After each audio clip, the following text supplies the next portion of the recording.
ভারত পাকিস্তানের মধ্যে মধ্যস্থতার প্রস্তাব চীনের। ভারত ও পাকিস্তানের মধ্যে যুদ্ধ নিয়ে গভীর উদ্বেগ প্রকাশ করেছে চীন। এই সংকট সমাধানে দেশটি একটি গঠনমূলক ভূমিকা পালনের প্রস্তাব দিয়েছে। শনিবার চীনের পররাষ্ট্র মন্ত্রণালয়ের এক বিবৃতিতে এ তথ্য জানানো হয়েছে জিও নিউজের। চীনা পররাষ্ট্র মন্ত্রণালয় তাদের ওয়েবসাইটে প্রকাশিত এক বিবৃতিতে বলেছে, চীন ভারত ও পাকিস্তানের মধ্যে বর্তমান পরিস্থিতি নিবিড়ভাবে পর্যবেক্ষণ করছে তারা।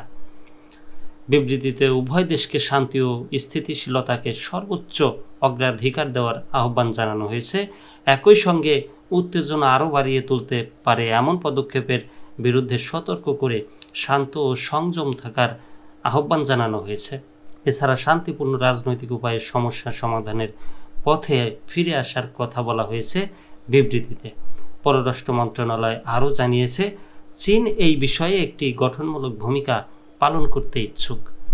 উল্লেখ্য, গত 22 এপ্রিল ভারত শাসিত কাশ্মীরের পেহেলগামে সন্ত্রাসী হামলায় 26 জন নিহত হন। ভারত এই হামলার জন্য পাকিস্তান সমর্থিত জঙ্গিদের দায়ী করে।